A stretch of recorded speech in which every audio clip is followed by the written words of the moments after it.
Hello, friends and Brave Masters. Welcome to another amazing episode of the Brave Entrepreneur Podcast. I'm your host, Jena Rodriguez, and I am so excited to bring you another special guest, Melissa Agnes. And I just want to remind you that what I do in the world is I am a business and brave strategist helping entrepreneurs unleash their fullest potential and ultimately create a profitable business that they love. And I love bringing brave entrepreneurs to you through this platform so that you too can be inspired, you can understand what it takes and also how to stay in the game and ultimately keep getting your brave on. That's what this is all about.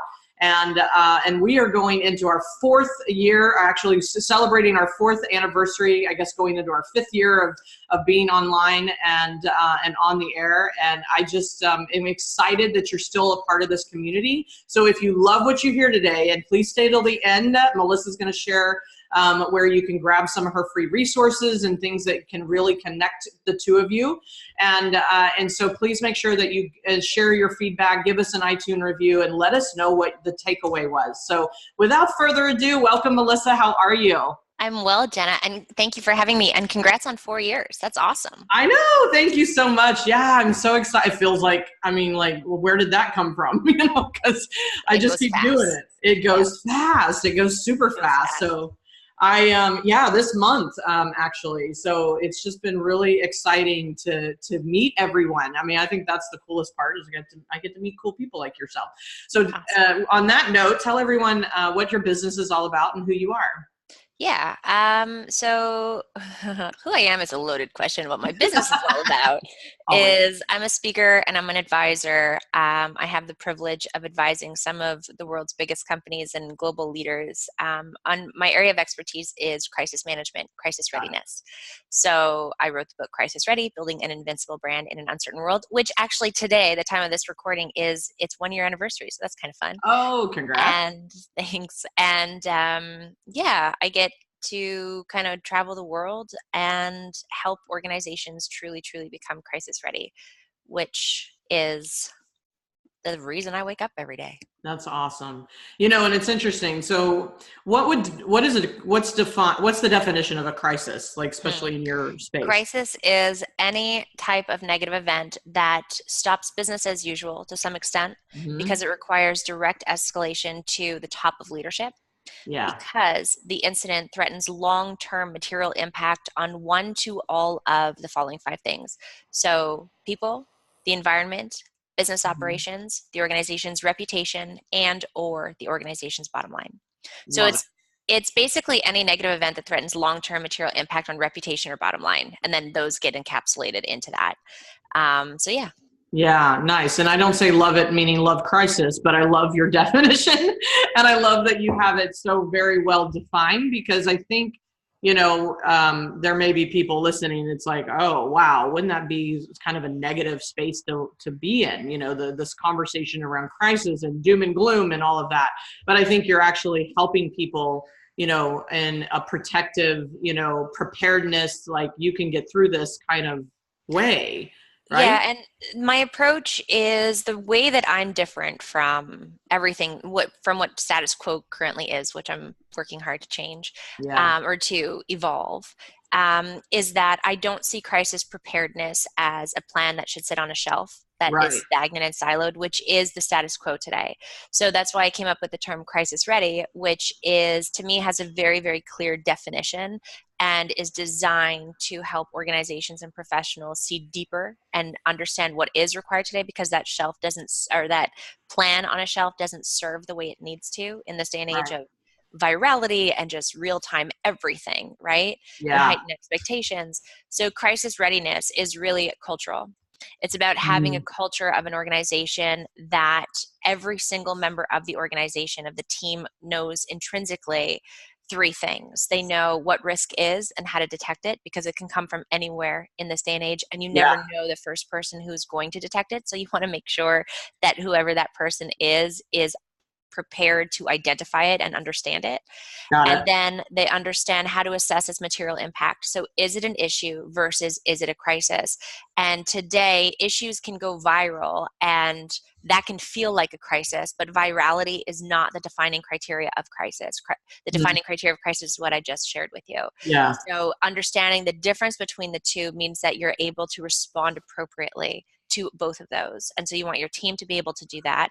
And then thirdly, it's not just about responding to any negative event in a way that just manages it to put it to bed, but it's about managing any type of negative event in a way that fosters increased trust and credibility in the brand. And that's where that invincibility piece comes in. So if you have an organization that has a team that permeates, a culture that permeates throughout the entire organization, whereby every single member of your organization understands what risk looks like, how to detect it, how to assess its material impact, and how to respond in a way that actually increases the trust and credibility in your organization, then you have an invincible brand. Yeah. For the right reasons. For the right reasons. I love that. And it's that whole notion of response versus reaction, right? Nothing, really gets solved in the middle of reaction. And preemptive, right? Yeah. So understanding what your high risk scenarios are. So your most likely high impact issues and crises. Every human has those. So every organization has those. Understanding what those are, doing a deep dive into each one, preventing the preventable because that is your responsibility, and then being ready for the unpreventable in a way that exceeds expectations is the ultimate goal. Yeah. And by doing that, and business is about people. Crisis management is about those same people. Yeah, for sure. What's the distinction between crisis ready and risk management for you? So crisis ready is risk management is a piece of crisis readiness. Okay. So risk management would be identifying risk, understanding risk, managing risk on a daily basis, preventing the preventable, being prepared. But crisis readiness is cultural. So risk management is just like, people use the term PR crisis, which I don't like, so PR is a portion of that. Internal communications is a part of that. Business continuity programs and planning is a portion, all under the bracket or under the umbrella of crisis ready. Got it. So it's a vertical. It's just a piece of that bigger conversation, and I love that. I love that you approach it from a very holistic approach, basically. And me being in corporate America, that wasn't my thing, but I saw how we obviously as a culture had to interact with that conversation. And I guess I was blessed to work in an organization that even pays attention to it. I mean, there's also companies that don't even have that conversation, especially as small business owners, that's not even our kind of priority per se. But I think it should be at some level, even in, the smallest of organizations.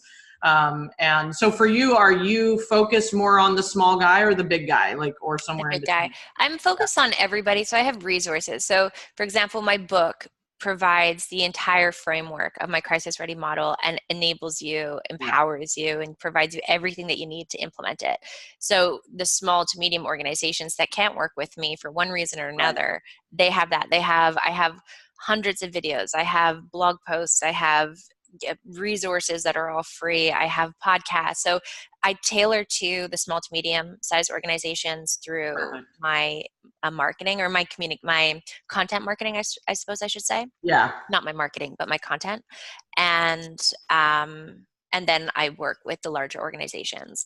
Yeah. And they don't have to be, multi-billion-dollar corporations, but what they all have in common in terms of being large is that their risk is large impact. It's there. Yeah. It's significant. There's an impact. Got it. Yeah. Love that. So very good. So I want to just shift gears now to you, and obviously you're brilliant at what you do. So how did you even get to, what's your story? How did you get here? So this is the question. But it's a good question. And it's one that I'm asked often. So sure. It's the way that my brain works. That's kind of the baseline of it. And the more I age, the more I experience life and the more I reflect, I realize how much it's an integrated part of just my wiring and my DNA. Yeah. And I've been an entrepreneur since I was 21. And about 9 or 10 years ago now, my partner and I at the time, we were doing digital branding. Right at the time where organizations were kind of getting on that social media bandwagon and go, rah, rah, we all need to be on social, and social is this beautiful, wonderful thing. And it struck me, why is nobody talking about the risk of digital, not just social, but the risk of digital, the risk of this changing society where everything is shareable and everything is wanting to be shared, right? People want to share every single moment. The real-time news cycle. And then also, so the way that my brain works is in a pattern. It sees risk everywhere constantly, and then it evaluates, it assesses, is it issue, is it crisis? So, and then it sees mitigation strategies for the risks that I need to zero in on. Yeah. And then it sees opportunity through the mitigation. And that's where, when you made the comment of people may seem crisis as negative, I don't see it and that's why I position myself as crisis ready. I love that. So much opportunity, and opportunity for everyday business that emerges from being crisis ready, which is where my passion really stems from, is seeing that being integrated and implemented into organizations. And so anyway, so I remember that aha moment one morning where I was like, why is nobody talking about this? Why? And it's important. Why is nobody addressing it? And especially because when we start to raise the questions, we start to provide solutions, and then we can get to that opportunity stage.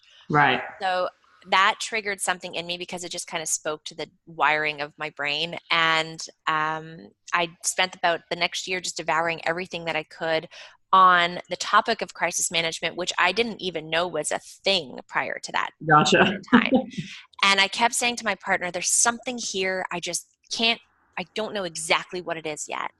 And about a year after my studies, I got a call from one of our clients, which was a real estate investment trust. So a public company that invests in real estate, and their primary stakeholder are their investors. Got it. He calls me early one morning in a panic saying, our president's in the car with a prospective investor. The media is reporting that one of our buildings is about to explode. It's not true. Investors are calling in left, right, and center. We're about to lose this prospect. Apparently, the rumor started on Twitter. We have no idea what the hell Twitter is, but we heard it's a digital thing. And since you just launched our website, we are desperately hoping that you can help us. Wow. And so, right person to call, just kind of coincidentally, by fluke. And I went in within a half an hour. I had the media correcting themselves. I had the information that was streaming on Twitter funneling to investors who needed to have the information, who were not on Twitter. And it was, long story short, the next day, the president of the company calls me to say not only had their unit price, which is their stock price, not gone down since the day before, but it had actually gone up a cent. So that's that increase of trust and credibility in the brand. Wow. And that was my, oh my goodness, I can serve. I know my purpose. And we just switched gears. And mine was the first blog in the world. My blog was my marketing strategy, because I didn't have much budget back then. And I blogged 5 days a week for several years. And I was the first blog in the world to really start shouting, if you will, not shouting, but loudly and relentlessly raising the questions that brands needed to start raising and thinking about, and providing solutions in very tangible, simplistic ways that were very powerful. And that just presented a world of opportunity to me. How many years ago was that aha? The aha must have been about a decade ago. And then the transition was about 8.5, 9 years ago now. Amazing. Yeah. And so what has been, number one, I talk about, I repeat this so much on the show, like what my kind of 4 steps of brave, how to get your brave on. Number one is the spark of inspiration or curiosity. Like, you got the aha, we call it whatever. We call it ahas, we call it, a thought, we call it an idea. Oh no, it was like oh my God. Like, or an oh my God. Yeah.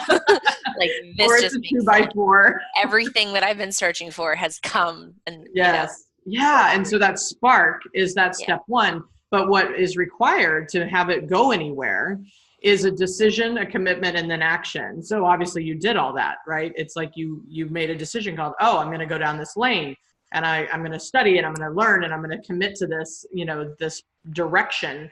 And then, opportunity starts to arise. So in that conversation, like, what's been the most challenging, whether it's like following that commitment or, I don't know, whatever that bravest thing that you've actually had to kind of come through. So I through it find, all? see, that's an interesting question. And in preparation for our conversation, so Yeah, for me, brave is so subjective because what sure. I find to be brave, you may not. And what you find bravery in me, for example, I may not see it. And so Right. I put out a question to a dear friend of mine who I'm really close with, who knows me very well. And I Gotcha. said, so I have two answers. I have my answer, and then I have the outward looking in answer. I Can I share love that? it. Okay. Yeah.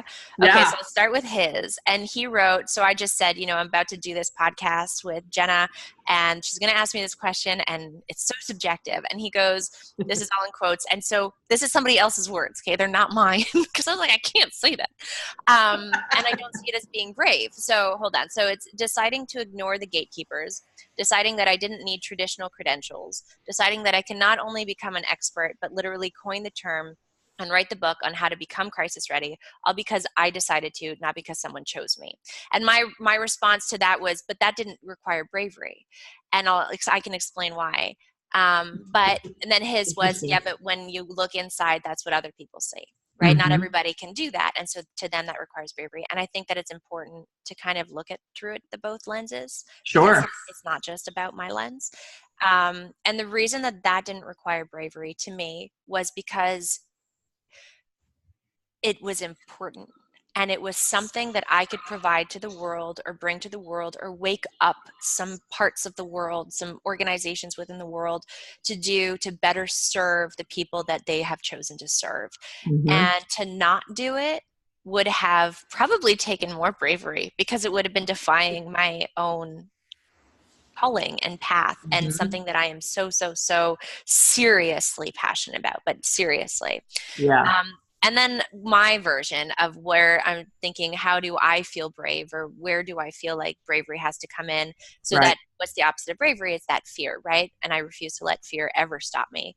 Um, and that's in what I do. I mean, it's kind of scary sometimes. We're human. We all deal with the imposter syndrome, or just that little bit of, oh my goodness, can I do this? And what if I can't? And the impact is Hmm. massive and people can literally die, or whatever it is.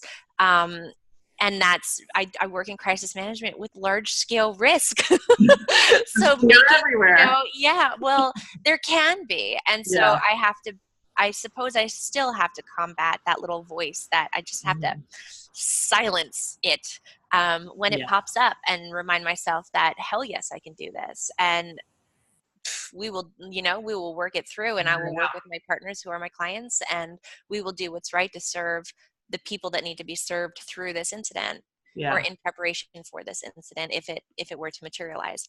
So I just kind of thought it was I love it. an interesting dynamic, because I see one as being brave, but that's mine. And then, Right. outward in speaking, others can potentially see what he wrote to me as being brave, and I thought it was worth sharing. I love it. No, I'm so glad you did. That's a first, like for for someone to share their two sides. And to be honest, I ask this question, clearly almost every show, and I say yes, you're right, because it is subjective. It's not up for Yeah. me to define it. It is for you to find your definition. I have obviously seen a pattern. That's why there's these four little steps, that I've seen, and I actually just added the first one. Like I had three, but then Oh, I wow. just this year I was like, oh, there's another one that actually comes before the decision, right? And it's because it's quieter.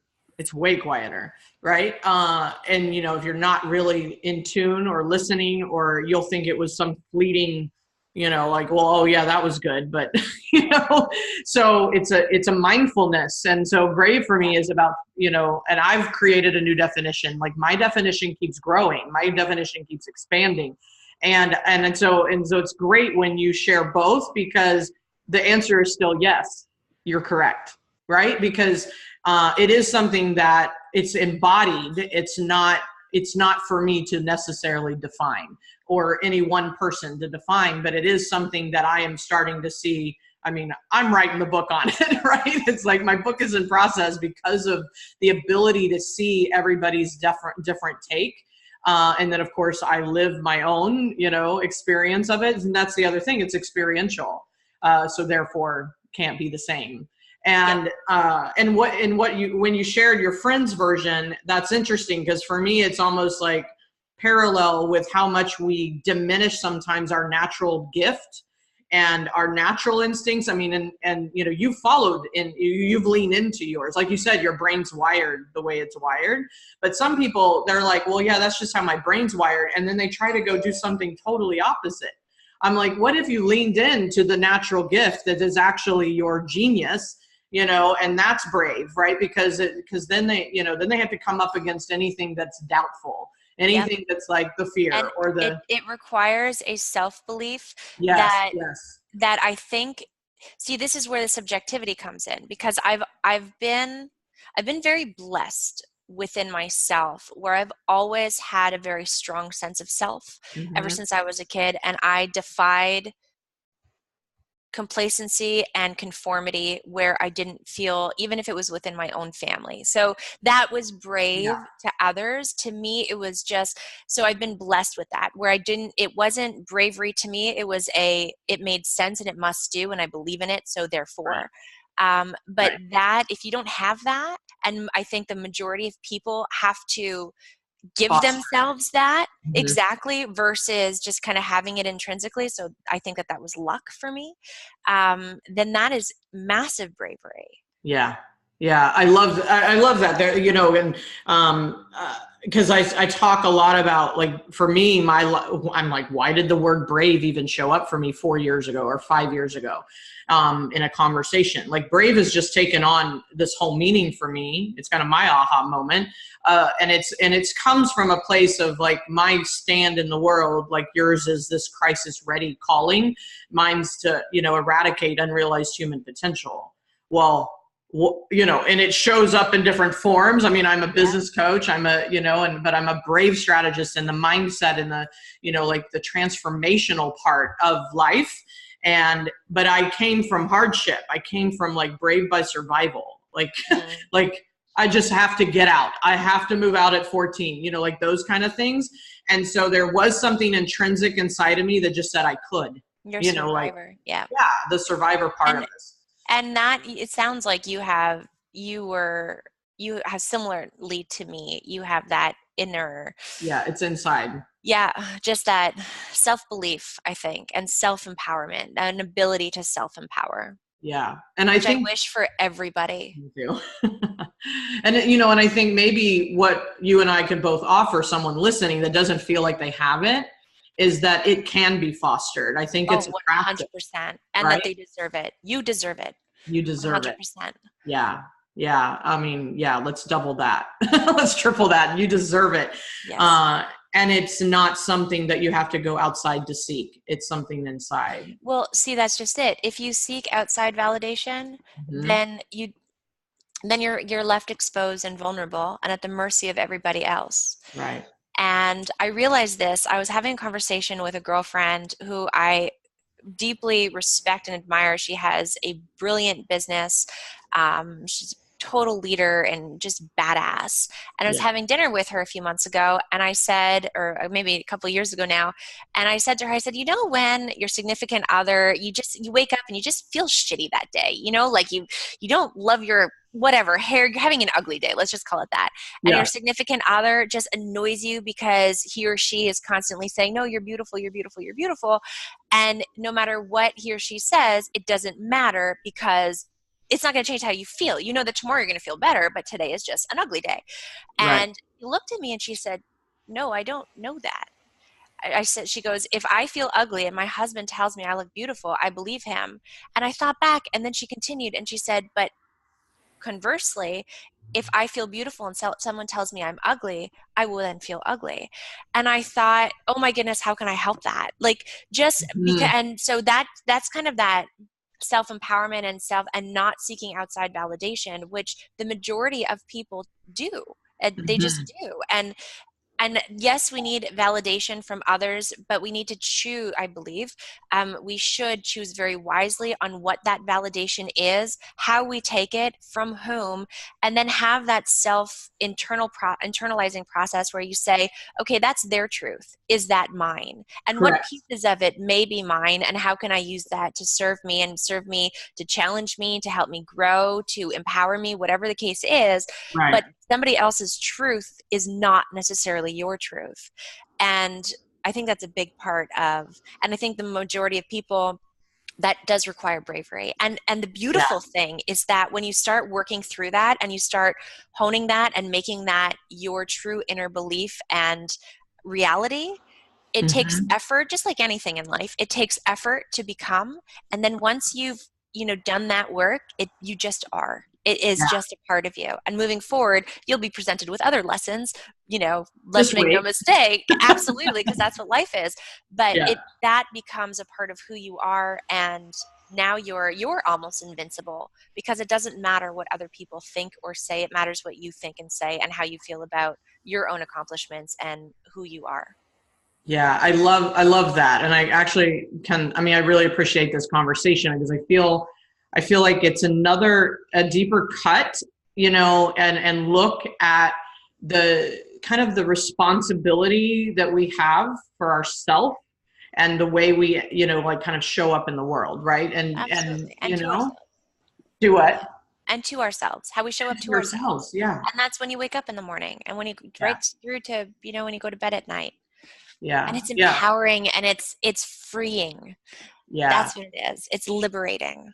Have you ever, you said the word freeing, and I was like, I just flew back to like a moment when I started to recognize how much control I've done a lot of work on like letting go of control, because my whole childhood was about, oh God, I can't control any of that, so I'm going to control this. Like I kept trying to control my space. And so it followed me clearly. And now I have to be really discerning and conscious of this need to control. And so I'm in control recovery. Right.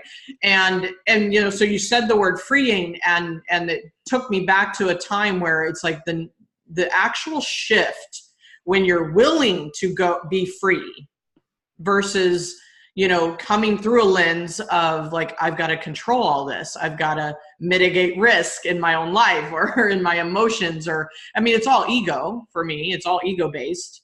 But have you ever had, what can you say or speak to in that conversation? In terms of relinquishing control? As entrepreneurs, we need to learn how to do that. And that's even if it's not even as deep seated as yours is, that comes from past trauma. It just is, we are just, as an entrepreneur, our work, our business is our baby, or it's one of our babies, right? It is, it's what we've brought to life. It's what we've fostered and cared for and nurtured and grown and put our heart and soul and sweat into it. Relinquishing control in certain ways can be extremely scary and resisting. We can resist that. So I think that's something that we all have to learn. How I've learned it is I've learned my leadership ability, which I've needed to hone, right? I sit in some very hectic, important rooms, and I'm the one hired to say, no, this is what we're doing.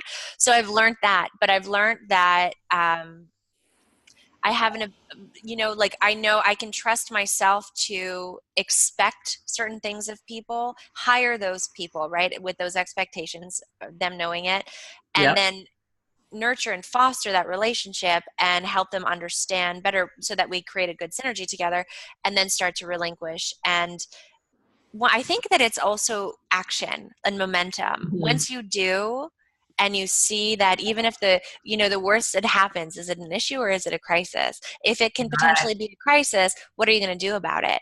And then you can kind of rest easy, knowing that if they drop the ball, I know what I'm going to do, but I have faith that I've fostered this or nurtured this or led this, and that they won't drop the ball. But if they do, I'm ready for it. So I think, and that's the way that my brain works. So I think that that's kind of what I've done. And also the necessity of it. Knowing, for me, it's I can't take on everything. I can't do everything in my business, because then I'm not open to all of the things that need to come and that I actually need to give my attention to, right? And for you, it could be something, business I'm sure is similar, but personally, it could be something about if you don't, then you're not being open to something better, or something. You're still preoccupying yourself with managing the minutia or micromanaging, and that control. Oh, you're right. It's just freeing when it's so freeing. I don't know if any of that made sense. It does. It did to me. I don't know. It doesn't matter. No, it did for me anyway. Because I do feel like, brave business is one of the bravest things we can step into, because it's like the ultimate in personal development. It's the ultimate. You will face yourself. You will face all of the things because you're the leader, you're the doer, you're the creator, you're all of those things. And nothing gets created if you don't do. Correct. Right. And it's interesting just how many people, and what I've had to come through in 13 years as an entrepreneur, right? Like being able to face myself in order to lead, right? And it's like leadership is not about dictatorship. It's about, coming from a place that you can actually, see where your weaknesses are, where your strengths are, but also be able to lead the conversation in the direction of the vision. And it's not always the easy conversations. Like you said, it's like I have to sit in rooms and tell them no, but that's why they hire me. Yeah, exactly. If I don't, I'm doing a disservice. Yeah. Well, and you know what? I think that's a great word right there, is that so much that I see in people is that they do a disservice, not only to other people by maybe not saying the truth, but they do a huge disservice to themselves for not staying aligned with their own truth, regardless, like just internally. But that takes the biggest bravery. Yeah. I think. Yeah. What is, like looking forward, I always like to ask this once in a while, is if you could look forward into what you're up to next and all of that, from your perspective, what is the next brave thing you've got to face? I am getting ready to launch a business that is unlike anything I've ever done. I mean, it's in my realm, but I am building a business to scale and to reach further than I ever can on my own. Yes. And that is scary and exciting and important. So all of that mixed bag of emotions that comes with it, and is what really, really gets me out of bed right now. Just kind of like eyes shoot open, but I have a purpose. I understand the mission behind what I'm doing. And this is basically, I have these grievances within my industry, and I have this goal of, I truly, truly believe that if every organization in this world were crisis ready, by my definition, that the world would be a kinder, safer, more balanced place. So then the bigger question for me became, okay, how do I do that? If I don't want to have an agency, which I don't want to micromanage people at all. Right. How can I help the world become more crisis ready in a very, very true and impactful way? And this business that I'm about to launch this year is the answer to that question. It's a new baby. What scares you most? And what scares me most? I think it's that imposter syndrome, kind of that little thing in the ear that sometimes gives you a little bit of doubt. And I just have to, I know my ways to silence that voice. Do you have a process for that? Well, I believe in myself. Curious. Yeah, I believe in myself. And it's a small voice over time. Yeah. And you prove to yourself over time that you are capable and that you are worthy and that you are I believe that I am the right person to do this, as are others, but it's a collaboration. Right. And then having a good support system too, just having people that you actually can talk to and be very vulnerable with, and know that they're not just gonna, tell you, they know that you don't want to hear the, oh, but you're great. No, you can do this, but just let you talk and counter and challenge you on whatever it is and bring logic to the emotion. Yeah. Right. So, which is the emotion taking over the logic, right? Which the emotion tends to do. So it's about how can I understand that, give it its space so that I don't suppress it, but eventually, just never let it win. Fear doesn't get to win with me. Yeah. Amen, sister. Welcome to the arrival of this show, right? Like, we're here because of not letting fear win, right? So, well, I can't wait to, hopefully we can catch up in a year or whenever. I would love to hear all about the the new venture. And thank you. I can't wait to share it. Yeah, I would love that. So definitely. Well, this has been amazing. I would love to just keep on chatting. This has been really great. I think we've opened up some, interesting dialogue and conversations for people to think about, which I love doing. So thank you for that. Awesome. Thank you for that. Yeah, you're so welcome. And so before we close, when or where should people connect with you? What's the best way? The best way is through melissaagnes.com. That's kind of the hub. You can find everything there, from all of those free resources that I mentioned earlier, links to my book, as well as ways to connect and contact me if you want to. I'm always happy to help any way that I can. Awesome. I love that. And we'll make sure that's in the show notes so people can click and go. And I always like to ask this at the very end and just see what you say. Okay. So if this was your last interview and there was no other speaking gig, there's no other podcast, there's nothing else on the horizon, and this was it. Oh, knock on wood. It's sad. It sounds sad, right? Yeah. What would I do with myself? Like, oh my God, the world is ending. Yeah, because that's the emotion I want brought to this answer. Like, okay. Oh my gosh, this is my last chance, right? Yep. Like, what would the message be to the world? Honestly, the message, and it aligns with this conversation, but it is my message no matter what. If that were my reality, if that were my right, the if situation, yeah, is truly that living in being brave enough to understand your truth, and then to kind of internalize it and process it and accept it, and then own it and live it, is the biggest gift that everybody can give themselves. I believe that every human is worth that. And I believe that doing that is a service to the collective, because it would make this world such a more balanced and beautiful place. It sure would. It really would. That's beautiful. Thank you. Thank you for that. You're so welcome. It's been such a blessing to meet you and get to know you better. Thank you so much for spending time with us and the world at large, and with me. So I appreciate you. Thank you for having me. This has been a blast. Awesome. I'd like to hear that. All right. Awesome. Thank you so much. And everyone listening, until next time, let's go get our brave on. Bye.